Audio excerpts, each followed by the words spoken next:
بات یاد رکھو، میں آج کے اس منبر سے انہیں پیغام دے کر کے جاتا ہوں، تم کیا تمہارے باپ داداؤں نے بھی اکھاڑنے کی کوششیں کی ہیں، اور صرف یہ ایک خطہ نہیں ہے، ایک خطہ نہیں ہے، ان کیڑوں کی تو کوئی حیثیت نہیں، ان کا باپ اسرائیل مل کر غزہ کو کچھ نہیں کر سکا۔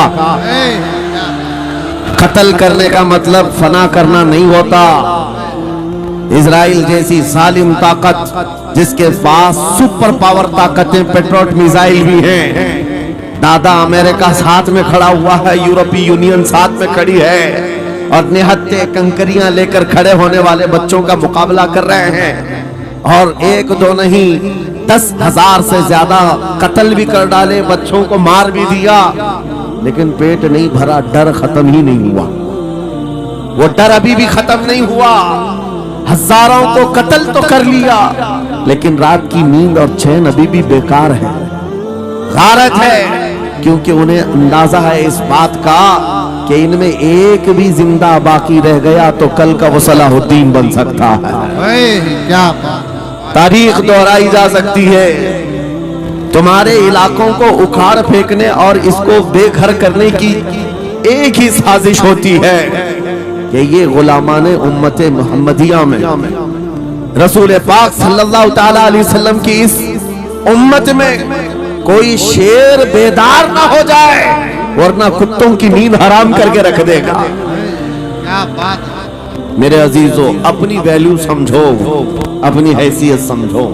والصلاة والسلام على رسوله سید الانس والجان وعلى آلہ واصحابہ ذوی الخیر والاحسان، اما بعد فاعوذ باللہ من الشیطان الرجیم، بسم اللہ الرحمن الرحیم۔ قل ان کنتم تحبون اللہ فاتبعونی یحببکم اللہ ویغفر لکم ذنوبکم واللہ غفور رحیم۔ صدق اللہ مولانا العظیم۔ بارگاہ رسالت معاب صلی اللہ تعالی علیہ وسلم میں ایک بار درود پاک کا ہدیہ پیش کریں۔ اللہم صلی علی سیدنا محمد معدن الجود والکرم وآلہ واصحابہ الکرام وابنہ الکریم وبارک وسلم صلاة دائمتا سرمدا ابدا۔ آج ہلدوانی کی تاریخ میں یہ ایک عظیم سماع روحانی مشن کی طرف سے قائم کی ہوئی روحانی مجلس میں ایسا لگتا ہے ہوا کا موسم بتا رہا ہے وہ زلف اپنی لہرا رہے ہیں، سواری طیبہ سے چل پڑی ہے، حضور تشریف لا رہے ہیں، وہ آئیں گے آتے ہوں گے ابھی آئیں گے، وہ آئیں گے آتے ہوں گے ابھی آئیں گے، یہی سوچ کے ہم نے محفل کو سجا رکھا ہے۔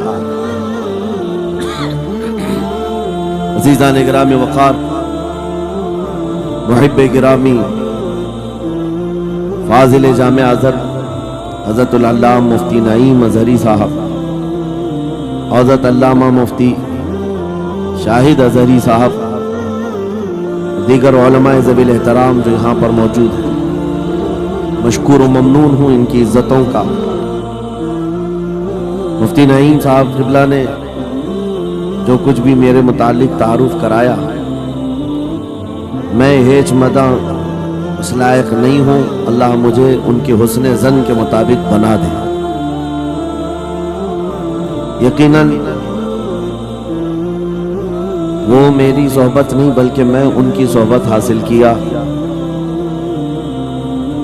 اور ماشاءاللہ یہ وہ علماء ہیں جو اپنے دور طالب علمی میں بھی اپنی صلاحیتوں اور اپنی اخلاق کی بلندیوں کی ایک چھاپ چھوڑتے ہیں۔ ہمارا انٹروڈکشن تو صرف اتنا ہی ہے جو دنیا آج ہمیں پہچانتی ہے، یا رسول اللہ تیرے عشق کی بدولت مجھے زندگی ملی ہے، میری بات بن گئی ہے تیری بات کرتے کرتے، ہے جو زندگانی باقی یہ ارادہ کر لیا ہے، تیرے منکروں سے آقا میں مروں گا لڑتے لڑتے۔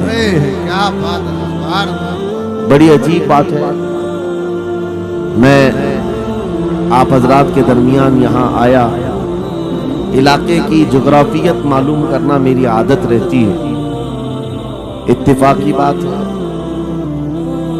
مولانا شاہد صاحب اظہری نے یہ مجھے بتایا کہ یہ چوک بھی مجاہد چوک کہلاتا ہے، اور یقیناً یہاں مجاہدین کو ہونا بھی چاہیے، اور شاید 17 نمبر بھی ہے کچھ جو ہمارے بدر کی تاریخ بھی ہے، کیا بات ہے، سبحان اللہ، جہاں 17 نمبر بدر کی تاریخ یاد دلائی جائے اور نام بھی مجاہد ہو تو وہاں کے بندے کو بزدل ہونا زیب نہیں دیتا۔ کیا بات ہے، نعرہ تکبیر، نعرہ رسالت، لبیک یا رسول اللہ، لبیک یا رسول اللہ۔ اے سنی نوجوانوں، آپ کے اس جلسے پاک میں آنے سے قبل ڈاکٹر سمیع صاحب نے مجھے یہ حالات بھی سنائے اور بتا رہے تھے کہ یہاں کس طرح کی واہیات اور خرافات بھی چل رہی ہیں، لیکن ساتھ میں ایک افسوسناک خبر یہ بھی ملی کہ ایک اتنا بڑا گنجان آباد علاقہ جس پر ظالموں کی بری نظر لگی ہوئی ہے اور وہ تمہارے گھروں سے تمہیں بے گھر کرنے کی کوشش میں لگے ہوئے ہیں، ایک بات یاد رکھو، میں آج کے اس منبر سے انہیں پیغام دے کر کے جاتا ہوں، تم کیا تمہارے باپ داداؤں نے بھی اکھاڑنے کی کوششیں کی ہیں، کیا بات، اور صرف یہ ایک خطہ نہیں ہے، ایک خطہ نہیں ہے، ان کیڑوں کی تو کوئی حیثیت نہیں، ان کا باپ اسرائیل مل کر غزہ کو کچھ نہیں کر سکا۔ قتل کرنے کا مطلب فنا کرنا نہیں ہوتا، اسرائیل جیسی ظالم طاقت جس کے پاس سپر پاور طاقتیں پیٹروٹ میزائل بھی ہیں، دادا امریکہ ساتھ میں کھڑا ہوا ہے، یورپی یونین ساتھ میں کھڑی ہے، اور نہتے کنکریاں لے کر کھڑے ہونے والے بچوں کا مقابلہ کر رہے ہیں، اور ایک دو نہیں 10,000 سے زیادہ قتل بھی کر ڈالے، بچوں کو مار بھی دیا، لیکن پیٹ نہیں بھرا، ڈر ختم ہی نہیں ہوا، وہ ڈر ابھی بھی ختم نہیں ہوا، ہزاروں کو قتل تو کر لیا لیکن رات کی نیند اور چین ابھی بھی بیکار ہے، غارت ہے، کیونکہ انہیں اندازہ ہے اس بات کا کہ ان میں ایک بھی زندہ باقی رہ گیا تو کل کا وہ صلاح الدین بن سکتا ہے، کیا بات، تاریخ دہرائی جا سکتی ہے، تمہارے علاقوں کو اکھاڑ پھینکنے اور اس کو بے گھر کرنے کی ایک ہی سازش ہوتی ہے کہ یہ غلامان امت محمدیہ میں رسول پاک صلی اللہ تعالی علیہ وسلم کی اس امت میں کوئی شیر بیدار نہ ہو جائے، ورنہ کتوں کی نیند حرام کر کے رکھ دے گا۔ اب ٹھیک ہے، اب کوئی کسی کو بٹھائے بھی نہیں، کوئی کسی کو کھڑا بھی نہ کرے، درود پاک پڑھ لیجئے ایک بار، اللہم صلی علی سیدنا محمد وآلہ واصحابہ وبارک وسلم۔ مجھے پتا ہے مفتی صاحب، میں یہ آپ کو بتا دوں، ہر جلسے میں یہ حال ہم دیکھتے ہیں، وجہ یہ ہے کہ ہم کرسی پہ بیٹھے رہتے، کچھ لوگوں کو نظر نہیں آتے، وہ ہنگامہ کرتے رہتے، ادھر سے نہیں دکھ رہے، ادھر سے نہیں دکھ رہے، اور آس پاس جو بیٹھے ہوئے ہیں ان کو وہ اڑچن سمجھتے کہ یہ بیچ میں حائل ہو گئے ہیں، لیکن میں اتنی بات کہتا ہوں، الحمدللہ ہماری وہ قوم ہے، مجھ جیسے ایک نکمے، میں ایک غلام اور خادم ہوں، مجھے دیکھنے کے لیے وہ بیچ میں کسی کو برداشت نہیں کر پاتے، تو یہ اپنے رسول اور اپنے درمیان کسی اور کو کیوں برداشت کر سکتی ہے؟ کیا بات ہے، بہت اچھا، ہم غلاموں کے لیے ان کے جذبات ہیں تو رسول کے لیے جذبات اور ہیں، الحمدللہ وہ عشق ابھی سلامت ہے، اسی لیے تو ہم گھوم رہے ہیں، اگر مرے ہوتے تو مردوں کو کون خطاب کرتا؟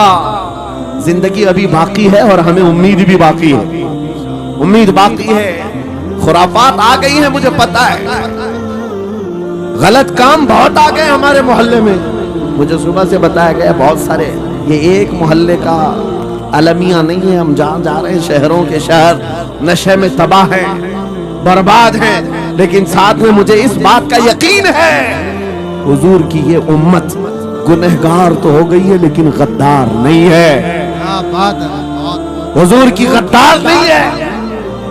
آج بھی اگر ان سے کہہ دو، چاہے وہ کسی بھی طرح کا عمل رکھتا ہو، حضور کی عزت کی بات آئی تو اپنی گردن لے کر حاضر ہونے کو تیار۔ سبحان اللہ۔ ہے یا نہیں میری اس بات پر؟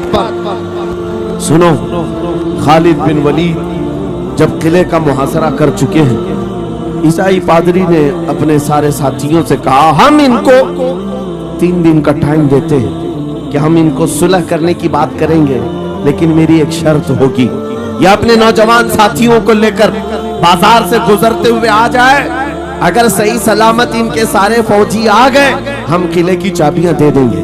سارے عیسائیوں نے پوچھا کیا کرنا کیا چاہتے ہو؟ اس پادری نے کہا ملک کی مشہور خوبصورت لڑکیوں کو اور زر و جواہرات کو میں راستے پر بچھا دوں گا، ننگی لڑکیوں کو کھڑا کر رکھوں گا، جب خالد بن ولید کی فوج یہاں سے گزرے گی، نوجوان ہے، نفس بھڑکتا ہے، اور اس طرح سے ایک نوجوان کو خریدنے کے لیے 2 ہی چیزیں ہوتی ہیں، ایک عورت ہے، دوسری دولت ہے، اور نوجوان اس میں پھسل جاتا ہے۔ میں جانتا ہوں کہ جب یہ دونوں چیزیں سجا کر رکھ دی جائیں، خالد بن ولید کے یہ لشکری ٹوٹ پڑیں گے عورتوں پر اور دولت پر، ہم آسانی سے ان پر قابض ہو جائیں گے۔ سب نے واہ واہ کیا، تالیاں بجائی، اور پادری آ کر خالد بن ولید سے کہتا ہے ہم آپ سے لڑنا نہیں چاہتے، ہم آپ سے مقابلہ نہیں کرنا چاہتے، آپ 3 دن کے بعد اپنے لشکریوں کو لے کر اس بازار سے گزرتے ہوئے آ جائیے، صحیح سلامت اگر آپ پہنچ گئے تو قلعے کی چابیاں آپ کے حوالے کر دوں گا۔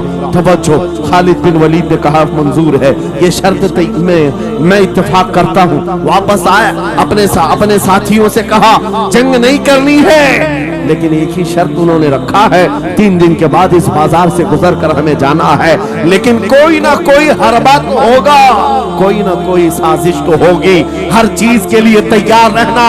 خالد بن ولید اپنے ان نوجوان لشکریوں سے کہہ رہے تھے اے نوجوانوں، توجہ سے سننا اس بات کو، آج بھی دنیا یہ سارے حربوں پر عمل کر رہی ہے ہمارے ساتھ، ہمارے نوجوانوں کے ساتھ۔ خالد بن ولید کے 3 دن گزر گئے، عیسائیوں نے اپنی تیاریاں خوب کر لی، بازار میں اوریاں لباس میں، آدھے لباس میں ننگی لڑکیوں کو کھڑا کیا، زر و جواہرات دولت کے انبار بچھا دیے۔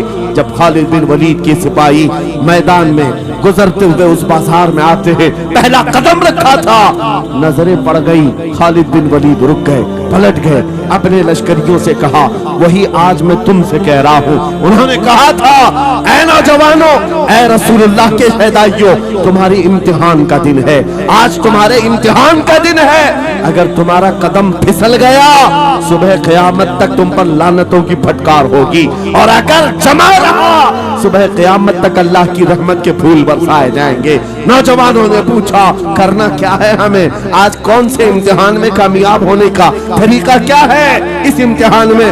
خالد بن ولید نے کہا کچھ نہ کرنا، بس اپنے رسول کی سنت پر عمل کرنا۔ کہا ہم تو کرتے ہیں، یہاں کیا کرنا ہے؟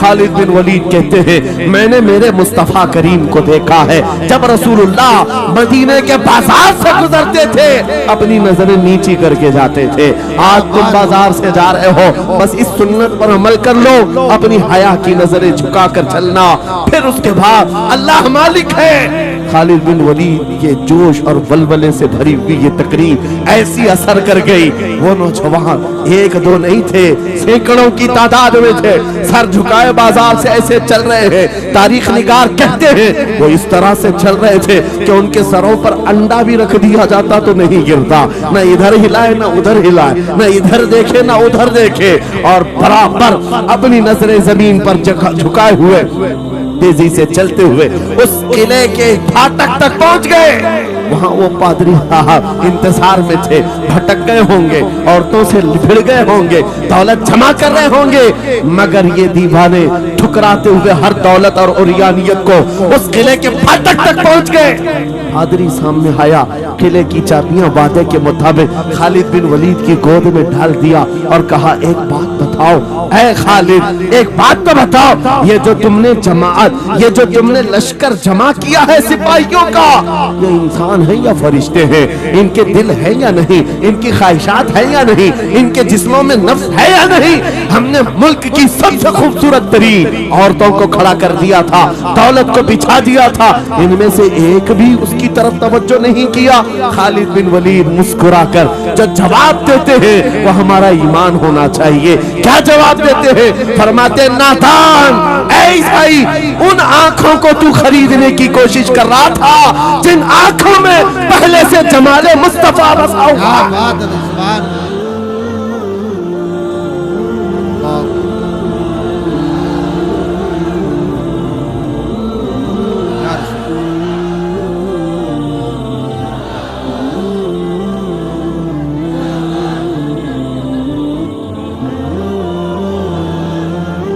یہ جو لوگ لائٹ کے قریب ہیں ان سے گزارش ہے کہ آپ ہٹ جائیں. کرنٹ لگ میرے عزیزوں، یہ جواب تھا. ان آنکھوں کو دنیا کا حسن کیا دھوکہ دے سکتا ہے جن آنکھوں میں پہلے سے جمال مصطفیٰ بسا ہوا. اور تاریخ نے بار بار یہ گمراہ کرنے کی کوششیں کی. ایک بار نہیں، دو بار نہیں. قلیوبی میں ایک حکایت ہے، حضرت شہاب الدین قلیوبی نے لکھا ہے 3 بھائی ایک عیسائی بادشاہ کی قید میں آ گئے تھے. تینوں سگے بھائی تھے اور جوان بھی تھے. جوان زیادہ ہیں اس لیے خطاب کر رہا ہوں. اس کا مطلب یہ نہیں ہے کہ بوڑھوں کے لیے کوئی نصیحت نہیں. انسان ہے، نفس ہے تو سب کے لیے، سب کے لیے. 3 جوان قید میں آ گئے. بادشاہ نے ان کو آفر دیا کہ میرے دین میں آ جاؤ، میں سپاہی بنا لوں گا، وزیر بنا لوں گا. مگر وہ رسول اللہ کے غلام تھے، میرے آقا کے شہدائی تھے. کہا اتنی آسانی میں تو ہم دین نہیں بیچ سکتے. توجہ ہے نوجوانوں، یہ سب تمہارے ساتھ ہو رہا ہے. دولت تمہیں دکھا کر، حسن تمہیں دکھا کر اگر دنیا خرید سکتی ہے تو لعنت ہے ایسے تمہاری زندگی پر. تف ہے. پھر وہ کیسا ایمان والا ہے، کیسا مسلمان ہے جس نے اپنے نبی کی محبت کو ہلکی چیز میں بیچ دیا. اس کا کوئی تعلق نہیں ہے. الا لا ایمان لمن لا محبت له. اعلیٰ حضرت نے لکھا ہے اس کا ایمان ہی نہیں جس کے دل میں میرے آقا کی محبت نہیں. کیا بات ہے. اگر محبت ہے تو سودا نہیں کرو گے. 3 بھائی ایک بادشاہ کی قید میں آ گئے اور ان کو آفر دیا گیا دین بدل لو، ہمارے دین میں آ جاؤ، چھوڑ دیں گے. سخت تھے، جمے ہوئے تھے، ڈٹے ہوئے تھے. کہا نہیں. کہا جلاد کو بلاؤ، کوڑے مارو. کہا تیار ہیں ہم. اتنا نہیں، بادشاہ اتنے غصے میں تھا، جلاد کو بلایا اور کہا ایک کڑھائی لاؤ، تیل ڈالو اور کھولاؤ. تیل ڈال کر کے کھولایا گیا. جب تیل کھولنے لگا ان تینوں میں سے بڑے بھائی کو اٹھا کر تیل میں ڈال دیا. جلتے ہوئے تیل کے اندر جب اس نوجوان کو ڈالا گیا تو فوراً دم زدن میں روح نکل گئی، شہید ہو گئی. 2 بھائی دیکھ رہے ہیں، اپنے بڑے بھائی کی موت دیکھ رہے ہیں. یہ حالات آ گئے، یہ باتیں یاد رکھنا. تھوڑی دیر کے بعد بادشاہ نے دوسرے سے کہا اب بتاؤ تمہارا کیا ارادہ ہے. دوسرے نے کہا اب تو اور بھی تم نے سخت کر دیا امتحان، ہم تو اپنے نبی کو دھوکہ نہیں دے سکتے اور نہ ہی میرے شہید بھائی. بادشاہ نے دوسرے کو اٹھایا اور تیل میں ڈال دیا. کھولتے ہوئے تیل میں ڈال دیا، 2 شہید ہوئے. تیسرا جو تھا وہ 22 سال 25 سال کے بیچ کا تھا. یہ بھری جوانی ہے، انگارہ ہوتا ہے. ہر نوجوان کو یہ لگتا ہے کہ یہ دن ہمارے عیش کے ہیں. دنیا میں جہاں چمکتی ہوئی چیز کو دیکھتا ہے دل دے بیٹھتا ہے، ماں باپ سے بھاگ جاتا ہے، گھر بار کو چھوڑ دیتا ہے. اس کو ہر اچھی چیز بری لگنے لگ جاتی ہے. یہ عمر بڑی خطرناک منزل پہ آ جاتی ہے. اے نوجوانوں، جو اس عمر میں بچ گیا انشاءاللہ وہ آگے بھی بچ جائے گا، آگے بھی بچ جائے گا. 22 سال کا کھڑیل جوان ہے جس کے سامنے اس کے 2 بھائیوں کو کھولتے ہوئے تیل میں ڈالا گیا. اس کی کیفیت کیا ہونا چاہیے؟ اب پوچھا گیا تمہارا کیا ارادہ ہے؟ کہا اس طرح تم 100 بار بھی تیل میں ڈالو گے تو میں یہی کہوں گا میرا رسول محمد سبحان اللہ صلی اللہ علیہ وسلم، ہمارے آقا محمد صلی اللہ علیہ وسلم ہیں، میں یہی کہوں گا. بادشاہ اتنے غصے میں تھا، کہا کہ اس کو چیر دو، اس کو کاٹ دو. وزیر تھا بادشاہ کا چالاک، اس نے کہا اس کو قتل کر دینے، مار دینے سے کچھ ہوگا نہیں، مجھے 1 مہینے کا ٹائم دے، اس کو چینج کر کے لے کے آؤں گا، اگر نہیں لایا تو میری زندگی داؤ پہ لگ جائے. بادشاہ نے کہا لے جاؤ، 1 مہینے کا ٹائم ہے، اس کو بدل کر کے لاؤ. وجہ یہ تھی کہ اس وزیر کے گھر میں بڑی خوبصورت لڑکی تھی. جس کے رشتے کے لیے بڑے بڑے بادشاہوں کے شہزادوں کے پیغامات آتے تھے، وزیر ایسا تھا کہ اس ایک نوجوان پر اپنی پوری محنت صرف کرنا چاہتا تھا. گھر لایا، کمرے میں رکھا، اچھی غذائیں دی، کہا میں تجھے مارنا نہیں چاہتا، کچھ نہیں، تو اپنی زندگی میں مست رہ. اس نوجوان نے کہا ٹھیک ہے. اس کے بعد اپنی بیٹی کو لگا دیا، اے بیٹی تیرے پاس تیرے باپ کو بچانے کے لیے ایک ہی کام ہے، اس جوان کا دل جیت کر کے لیا، بادشاہ سے جو چاہے تجھے دلا دوں گا. اس لڑکی نے کہا یہ تو چٹکی کا کام ہے میرا. جس کے پاس حسن ہوتا ہے اسے ایسا لگتا ہے ہر کسی کو اپنے دامے فریب میں پھنسائے گی. اتنا آسان نہیں ہے، ہر کوئی لٹھو نہیں ہوتا.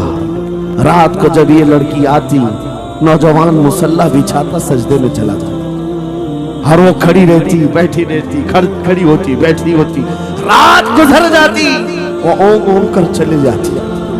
کتنے دن ہو گئے روزانہ وہ بات تک نہیں کرتا، سر تک نہیں اٹھاتا، اس کا سجدہ لمبا ہی ہوتا چلا جائے. جب وہ چلی جائے سجدے سے اٹھ جائے. مہینہ گزرنے کو آیا، تنگ آ گئی. کہا اس جوان کو اے نوجوان، اے پتھر دل کے لڑکے، ذرا اٹھ کر ایک بار مجھے دیکھ تو لے. میرے حسن کو دیکھنے کے لیے بادشاہوں کے شہزادے بے چین رہتے، بڑی بڑی جگہوں سے میرے نکاح کے پیغامات آتے، مگر میرے باپ کی عزت کی سلامتی کے لیے میں تیرے ساتھ لگی ہوں. کیا بات ہے، تجھے غرور کتنا ہے، مجھے دیکھتا کیوں نہیں؟ نوجوان نے سر اٹھائے بغیر کہا بس تو اپنے مقصد چلی جا، اس لیے کہ ان آنکھوں میں ایک ہی حسن بس رہا ہے، وہ آمینہ کے لال کا حسن ہے. بس وہ ایک حسن بسا ہوا ہے اور اس حسن کو دھوکہ نہیں دیا جا سکتا. خاتون کے دل میں، اس لڑکی کے دل میں ایسی ہیبت طاری ہو گئی، کب کبانے لگ گئی اور کھڑی ہو کر کہنے لگی میں دل سے گواہی دیتی ہوں کہ تو بھی سچا ہے، تیرا دین بھی سچا. اٹھ جا، مجھے آزاد کر اس تمام واقعات زندگی سے، میں تیرے ساتھ آنے کو تیار ہوں، تیرے دین میں بھی اور تیرے نکاح میں بھی.